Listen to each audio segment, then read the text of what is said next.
श्री साईनाथाय नमः। भक्तों के संकट निवारण शेबड़े और सपटनेकर की कथाएं। अध्याय के प्रारंभ करने के पूर्व किसी ने हेमाड पंत से प्रश्न किया कि साईं बाबा गुरु थे या सदगुरु। उसके उत्तर में हेमाड पंत सदगुरु के लक्षण को निम्न प्रकार वर्णन करते हैं। सदगुरु के लक्षण: जो वेदों और वेदांत तथा छहों शास्त्रों की शिक्षा प्रदान करके ब्रह्म विषयक मधुर व्याख्यान देने के उपरांत हो, जो अपने श्वासोच्छ्वास क्रियाओं पर नियंत्रण कर सहज ही मुद्राएं लगाकर अपने शिष्यों को मंत्रोपदेश दे, निश्चित अवधि में यथोचित संख्या का जप करने का आदेश दे और केवल अपने वाक चातुर्य से ही उन्हें जीवन के अंतिम ध्येय का दर्शन कराता हो तथा जिसे स्वयं आत्म साक्षात्कार न हुआ हो, वह सदगुरु नहीं वरन जो अपने आचरणों के लौकिक व परलौकिक सुखों से विरक्ति की भावना का निर्माण कर हमें आत्म अनुभूति का रसास्वादन करा दे तथा जो अपने शिष्यों को क्रियात्मक और प्रत्यक्ष ज्ञान करा दे, उसे ही सदगुरु कहते हैं। जो स्वयं ही आत्म साक्षात्कार से वंचित है, वे भला अपने अनुयायियों को किस प्रकार आत्म अनुभूति करा सकते हैं। सदगुरु स्वप्न में भी अपने शिष्यों से कोई लाभ या ससेवा शुश्रूषा की लालसा नहीं करते, वरन स्वयं उनकी सेवा करने को ही उद्धत करते हैं।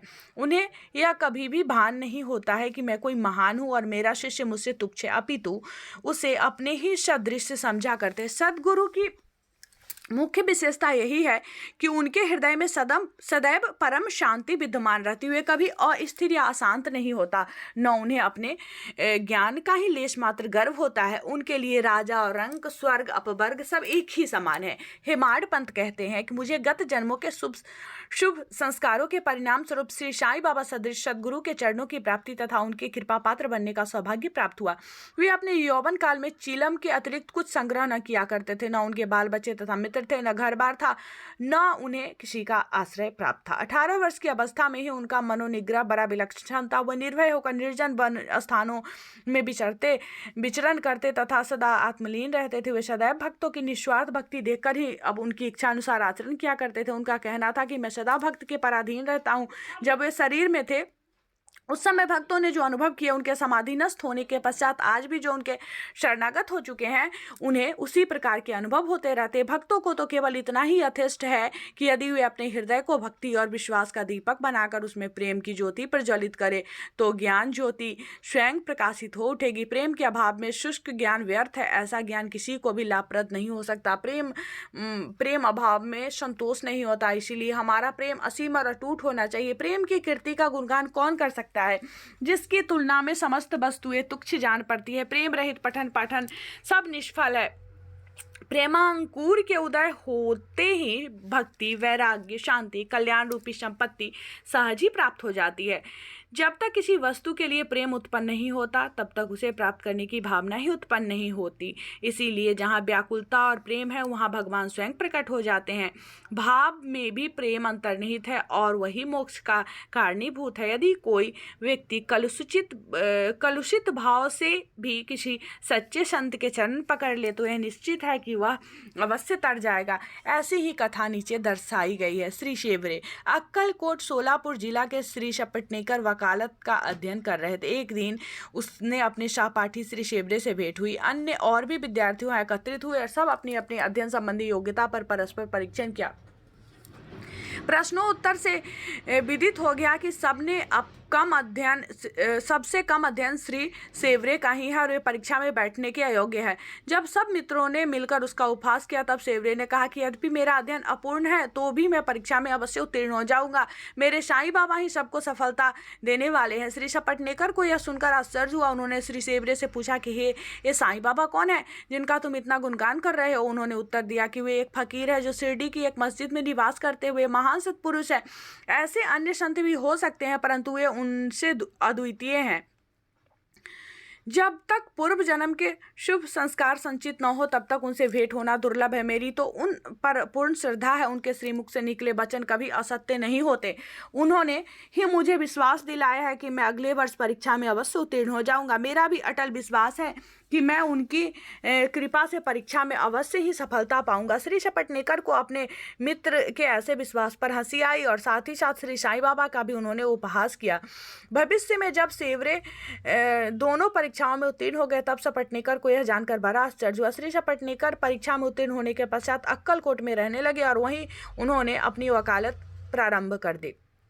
10 वर्षों के पश्चात सन 1913 में उनके इकलौते पुत्र की गले की बीमारी से मृत्यु हो गई, जिससे उनका हृदय विचलित हो उठा। मानसिक शांति प्राप्त करने हेतु उन्होंने पंढरपुर, गाणगापुर और अन्य तीर्थ स्थानों की यात्रा की, परंतु उनकी अशांति पूर्ववत ही बनी रही। उन्होंने वेदांत का भी श्रवण किया, परंतु वह भी व्यर्थ ही सिद्ध हुआ। अचानक उन्हें सेवरे के वचनों तथा श्री साईं बाबा के प्रति उनके विश्वास की स्मृति हो आई और उन्होंने विचार किया कि मुझे भी शिरडी जाकर बाबा के दर्शन करना चाहिए। वे अपने छोटे भाई पंडित राव के साथ शिरडी आए। बाबा के दर्शन के बाद उन्हें प्रसन्नता हुई। जब उन्होंने समीप जाकर नमस्कार करके शुद्ध भाव से श्रीफल भेंट किया तो बाबा तुरंत क्रोधित हो उठे और बोले कि यहाँ से निकल जाओ। सपटनेकर का सिर झुक गया और वे कुछ हटकर पीछे बैठ गए। वे जानना चाहते थे कि किस प्रकार उनके समक्ष उपस्थित होना चाहिए। किसी ने उन्हें बाला शिंपी नाम सुझा दी। सपटनेकर उनके पास गए और उनसे सहायता करने की प्रार्थना करने लगे। तब वे दोनों बाबा का एक चित्र लेकर मस्जिद को आए। बाला शिंपी ने अपने हाथ में चित्र लेकर बाबा के हाथ में दे दिया और पूछा कि यह चित्र किसका है। बाबा ने सपटनेकर की ओर संकेत कर कहा कि यह तो मेरे यार का है। यह कहकर वे हंसने लगे और साथ ही सब भक्त मंडली भी हंसने लगा। बाला शिंपी के इशारों पर जब सपटनेकर उन्हें प्रणाम करने लगे तो वे पुनः चिल्ला पड़े, बाहर निकलो। सपटनेकर की समझ में नहीं आया कि वे क्या करे। तब वे दोनों हाथ जोड़कर प्रार्थना करते हुए बाबा के सामने बैठ गए, परंतु बाबा ने उन्हें तुरंत ही बाहर निकलने की आज्ञा दी। वे दोनों बहुत ही निराश हुए। उनकी आज्ञा कौन टाल सकता था। आखिरकार सपटनेकर खिन्न हृदय से शिरडी से वापस चले गए। उनके मन ही मन प्रार्थना की कि हे साईं, मैं आपके दया की भिक्षा मांगता हूँ। कम से कम इतना ही आश्वासन दे दीजिए कि मुझे भविष्य में कभी न कभी आपके श्री दर्शनों की अनुमति मिल जाएगी। श्रीमती सपटनेकर 1 वर्ष बीत गया, फिर भी उनके मन की शांति न आई। वे गाणगापुर गए, जहां उनके मन में और अधिक अशांति बढ़ गई। अब वे माडे गांव विश्राम के लिए पहुंचे। वहां से ही काशी जाने का निश्चय किया। प्रस्थान करने के 2 दिन पूर्व उनकी पत्नी को स्वप्न हुआ। वह स्वप्न में एक गागर में लक्कड़ शाह के कुएं पर जल भरने जा रहे थे। वहां नीम के नीचे एक फकीर बैठा है, सिर पर एक कपड़ा बांधा हुआ है। फकीर उनके पास आकर कहने लगा कि मेरी प्रिय बच्ची, तुम क्यों व्यर्थ कष्ट उठा रही हो? मैं तुम्हारी गागर निर्मल जल से भर देता हूँ। तब फकीर ने भय से वह खाली गागर लेकर ही लौट गई। फकीर भी पीछे पीछे चला आया। इतने में ही घबराहट से उनकी नींद भंग हो गई और उसने आंखें खोल दी। यह स्वप्न उसने अपने पति को सुनाया। उन्होंने इसे एक शुभ शकुन जाना और वे दोनों शिरडी को रवाना हो गए। जब वे मस्जिद पहुंचे तो बाबा वहां उपस्थित न थे। वे लेंडी भाग गए हुए थे। उनके लौटने की प्रतीक्षा में वे बैठे रहे। जब बाबा लौटे तो उन्हें देखकर उनकी पत्नी को बड़ा आश्चर्य हुआ, क्योंकि स्वप्न में जिस फकीर ने उनके दर्शन किए थे उनकी आकृति बाबा से बिल्कुल मिलती जुलती थी। उसने अति आदर सहित बाबा को प्रणाम किया और वहां बैठे बैठे उन्हें निहारने लगे। उनका विनम्र स्वभाव देखकर बाबा अत्यंत प्रसन्न हो गए। अपनी पद्धति के अनुसार वे एक तीसरे व्यक्ति को, जो अपने अनोखे ढंग से कहानी सुनाने लगे। मेरे हाथ, उधर और शरीर तथा कमर में बहुत दिनों से दर्द हुआ करता था। मैंने अनेक उपचार किए परंतु मुझे कोई लाभ नहीं हुआ। मैं औषधियों से उब चुका था क्योंकि मुझे उनसे कोई लाभ न हो रहा था, परंतु अब मुझे अचंभा हो रहा है कि मेरी समस्त पीड़ा एकदम ही जाती रही। यद्यपि किसी का नाम नहीं लिया, परंतु यह चर्चा स्वयं श्रीमती सपटनेकर की थी। उनकी पीड़ा, जैसे बाबा ने अभी कहा, सर्वथा मिट गए और वे अत्यंत प्रसन्न हो गई। संतति दान।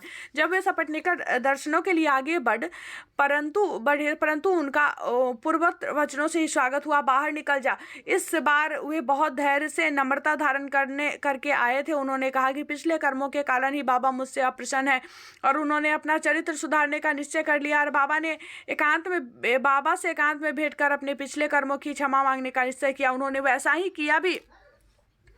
और अब जब उन्होंने अपना मस्तक उनके श्री चरणों पर रखा तो बाबा ने उन्हें आशीर्वाद दिया। आप सपटनेकर उनके चरण दबाते हुए बोले। बैठे ही थे कि इतने में एक गरेरी नाई और बाबा की कमर दबाने लगी।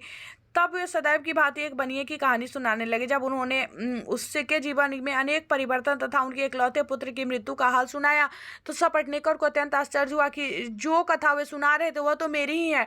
उन्हें बड़ा अचंभा हुआ, उनको मेरी जीवन के प्रत्येक बात का पता कैसे चल गया। अब उन्हें विदित हो गया कि बाबा अंतर्यामी है और सबके हृदय का पूरा पूरा रहस्य जानते हैं। विचार उनके मन में आया ही था कि वे गरेरिन की वार्तालाप चालू रखते हुए बाबा सपटनेकर की ओर संकेत कर कहने लगे कि यह भला आदमी मुझ पर दोषारोपण करता है कि मैंने ही इसके पुत्र को मार डाला है। क्या मैं लोगों के बच्चों के प्राण हरण करता हूँ? फिर ये महाशय मस्जिद में आकर अब क्यों चीख पुकार मचाते हैं? अब मैं एक काम करूंगा, अब मैं उसी बालक को फिर इनके पत्नी के गर्भ में ला दूंगा। ऐसा कहकर बाबा ने अपना वरद हस्त सपटनेकर के सिर पर रखा और उसे सांत्वना देते हुए कहा कि ये चरण अधिक पुरातन तथा पवित्र है। जब तुम चिंता से मुक्त होकर मुझ पर पूरा विश्वास करोगे तभी तुम्हें अपने ध्येय की प्राप्ति होगी। सपटनेकर का हृदय गदगद हो गया। अब तब अश्रुधारा से उनके चरण धोकर वे अपने निवास स्थान पर लौट आए। फिर पूजन की तैयारी कर नैवेद्य आदि लेकर वे सपत्नीक मस्जिद में आए हुए इसी प्रकार नित्य नैवेद्य चढ़ाते, बाबा का प्रसाद ग्रहण करते। मस्जिद में अपार भीड़ होते हुए भी वहां जाकर उन्हें बार बार नमस्कार करते थे। एक दूसरे से सिर टकराते देखकर बाबा ने उनसे कहा कि प्रेम तथा श्रद्धा द्वारा किया हुआ एक ही नमस्कार मुझे पर्याप्त है। उसी रात्रि को चाबरी का उत्सव देखने का भी सौभाग्य प्राप्त हुआ। उन्हें बाबा के पांडुरंग का के रूप का दर्शन दिए। जब वे दूसरे दिन वहां से प्रस्थान करने लगे तो उन्हें विचार किया कि पहले दक्षिणा में बाबा को 1 रुपया दूंगा, यदि उन्होंने और मांगे तो अस्वीकार करने के बजाय 1 रुपया और भेंट चढ़ा दूंगा, फिर भी यात्रा के लिए शेष द्रव्य राशि पर्याप्त होगी। जब उन्होंने मस्जिद में जाकर बाबा को 1 रुपया दक्षिणा दी तो बाबा ने उनकी इच्छा जानकर 1 रुपया उनसे और मांगा। तब सपटनेकर उन्हें सहर्ष दे दिया और बाबा ने उन्हें आशीर्वाद देकर कहा कि यह श्रीफल ले जाओ और अपने पत्नी की गोद में रखकर निश्चिंत होकर घर जाओ। उन्होंने वैसा ही किया और 1 वर्ष के पश्चात उन्हें एक पुत्र रत्न प्राप्त हुआ। 8 मास का शिशु लेकर वह दंपति फिर शिरडी को आए और बाबा के चरणों पर बालक को रखकर फिर इस प्रकार प्रार्थना करने लगे कि हे श्री साईनाथ, आपके ऋण हम किस प्रकार चुका सकेंगे? आपके श्री चरणों में हमारा बार बार प्रणाम है। हम दिनों पर आप सदैव कृपा करते रहिएगा, क्योंकि हमारे मन में सोते जागते हर समय न जाने क्या क्या संकल्प विकल्प उठा करते हैं। आपके भजन में ही हमारा मन मग्न हो जाए, ऐसा आशीर्वाद दीजिए। उस पुत्र का नाम मुरलीधर रखा गया।